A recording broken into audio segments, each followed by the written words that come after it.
Queridos irmãos, é com tanta alegria que celebramos hoje essa festa tão importante da Santíssima Trindade. Hoje vamos meditar justamente no coração da Trindade, a presença do Pai, do Filho e do Espírito Santo, e é nesse seio de amor que somos chamados a ser cristãos, a ser casados, a ser consagrados, a sermos santos.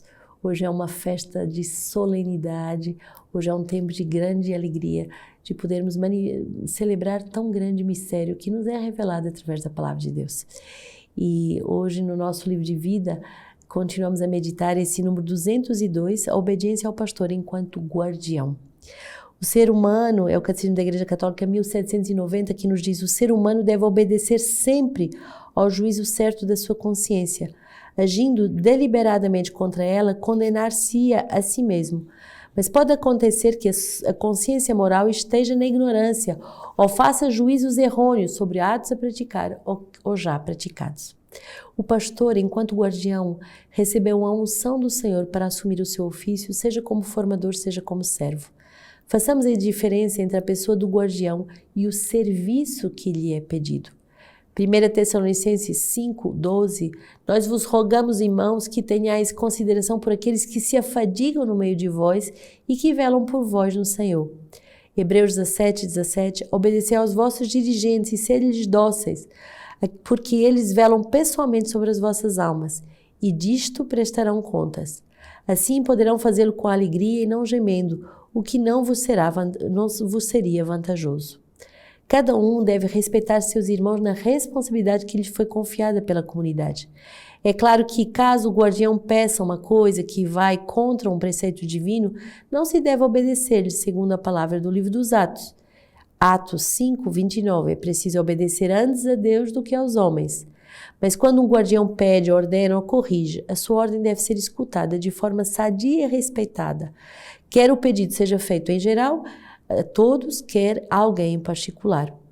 São Tomás de Aquino, um superior com efeito não é um juiz daquilo que é secreto, mas somente Deus. Assim, o superior só tem o direito de dar preceitos sobre aquilo que é secreto na medida em que isto é manifestado por indícios como de uma má reputação ou de suspeitas. Nesse caso, o superior pode fazer perguntas, assim como um juiz secular ou eclesiástico pode exigir o juramento para dizer a verdade. 1 Pedro 5:5-6, do mesmo modo, vós jovens, sujeitai-vos aos anciãos, revesti-vos todos de humildade nas vossas relações mútuas, porque Deus resiste aos soberbos, mas dá a sua graça aos humildes. Humilhai-vos sob a poderosa mão de Deus, para que na ocasião oportuna Ele vos exalte. Não nos justifiquemos quando um responsável nos corrige. Em cada uma das nossas casas deve haver uma visibilidade do pastor enquanto guardião. Ele preside o ofício litúrgico e, da mesma forma, preside as reuniões comunitárias, assim como na mesa das refeições comunitárias.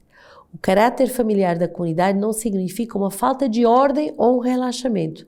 A comunidade não é uma democracia e a palavra de um outro irmão não tem a mesma autoridade do que a palavra do guardião. Senão, não haveria mais um serviço de unidade no corpo a serviço da vocação comunitária. Duas coisas devem distinguir-se: informar o guardião da minha decisão ou pedir permissão ao guardião. A nossa obediência de bom coração é uma obediência amorosa, que não deve nem tomar atalhos nem outros caminhos. Vivamos assim como com os pastores, enquanto guardiões, os diferentes responsáveis de serviço e a regra de vida. O pastor, enquanto guardião, também ele deve obedecer à comunidade. Atos 20, 28 e 31, estai atentos a vós mesmos e a todo o rebanho. Nele o Espírito Santo vos constituiu guardiães para apacentar a igreja de Deus, que ele adquiriu para si pelo sangue do seu próprio Filho. Vigiai, portanto, lembrado de que durante 3 anos, dia e noite, não cessei de admoestar com lágrimas entre vós. O formador é um guardião da unidade e da paz comunitária. Ele exerce o papel da proteção na autoridade e na paternidade, sendo o garante da obediência à regra de vida. Contudo, ele ainda não é um santo. Então, esse número vai ser um momento muito importante para distinguir a pessoa do guardião, daquele que é servo, daquele que é formador, do seu ministério. O ministério é um ministério de proteção, é um ministério de autoridade e deve ser respeitado. Devemos obedecer aos nossos responsáveis. E devemos ter um guardião penso, por exemplo, no casal. Quem é o guardião do casal? A quem vocês obedecem? Quem é a vossa referência espiritual? Quem é o vosso acompanhador espiritual? Quem é que está acima de vocês para vos proteger? Por que pertencemos a uma família espiritual? É para termos esse guardião das nossas almas. É para ter essa proteção das nossas almas. Não andamos à deriva, sozinhos, desgarrados no meio de um mundo, todo ele contra Deus. Não, andamos protegidos, submetidos a uma autoridade espiritual para podermos progredir na fé. Provérbios 8, 22 a 31. O Senhor me criou primícias da sua obra, dos seus feitos mais antigos. Desde a eternidade fui estabelecida, desde o princípio, antes da origem da terra. Quando os abismos não existiam, eu fui gerada. Quando não existiam os mananciais das águas, antes que as montanhas fossem implantadas, antes das colinas, eu fui gerada. Ele ainda não havia feito a terra e a erva, nem os primeiros elementos do mundo. Quando firmava os céus, eu lá estava. Quando traçava a abóbada sobre a face do abismo. Quando condensava as nuvens no alto. Quando se enchiam as fontes do abismo. Quando punham limite ao mar e as águas não ultrapassavam o seu mandamento. Quando assentava os fundamentos da terra, eu estava junto com ele. Como o mestre de obras, eu era o seu encanto todos os dias. Todo o tempo brincava em sua presença.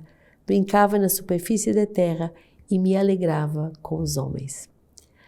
Que alegria, essa graça da sabedoria que é criada desde a origem da terra e que nos ensina como uma mãe que está com seus filhos, como uma mãe que está presente, como uma mãe que brinca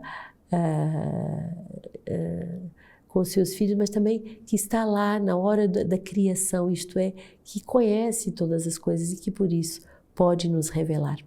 Salmo 8, quando eu vejo o céu, obra dos teus dedos, luz, a lua e as estrelas que fixastes, o que é um mortal para deles te lembrares, um filho de Adão que venhas visitá-lo. E o fizeste pouco menos de um Deus, coroando de glória e beleza, para que domine as obras das tuas mãos, sob os seus pés tudo colocastes, ovelhas e bois, todos eles, e as feras do campo também. E a ave do céu e os peixes do oceano que percorrem as sendas dos mares. Quando vejo o céu, obra dos teus dedos, a lua e as estrelas que fixastes, o que é um mortal?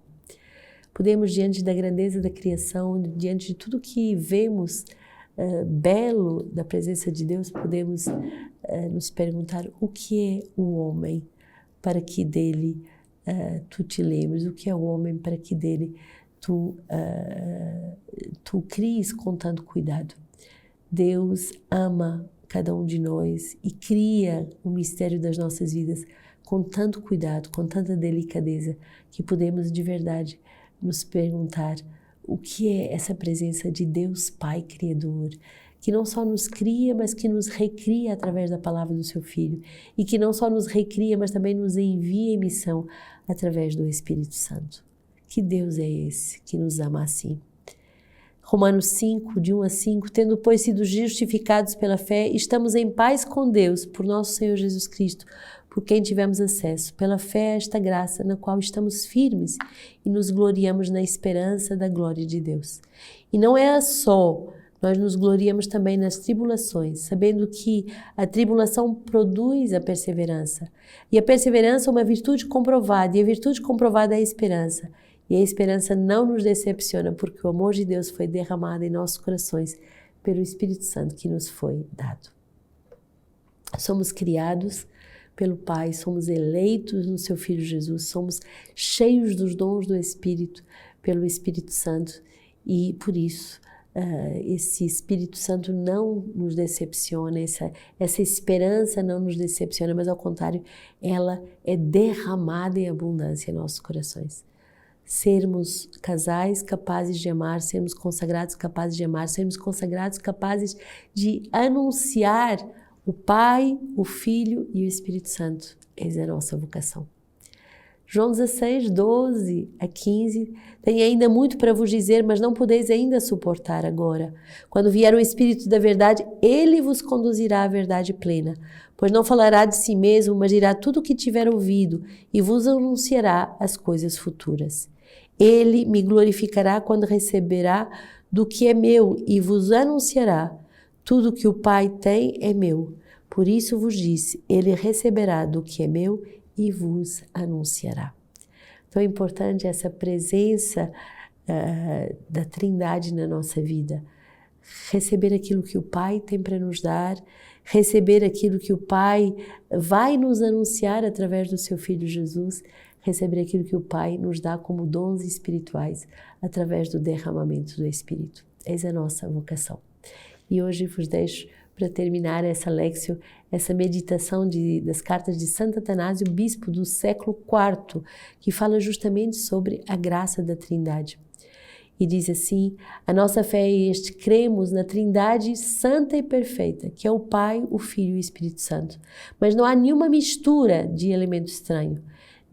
Não se compõe de Criador e criatura, mas toda ela é potência e força operativa. Não, uma só é a sua natureza, uma só é a sua eficiência e ação. O Pai cria todas as coisas por meio do Verbo no Espírito Santo. E deste modo se afirma a unidade da Santíssima Trindade. Por isso proclama-se na Igreja um só Deus, que reina sobre tudo, age em tudo e permanece em todas as coisas. Reina sobre tudo como Pai, princípio e origem. Age em tudo, isto é, por meio do Verbo, e permanece em todas as coisas no Espírito Santo. Que assim seja.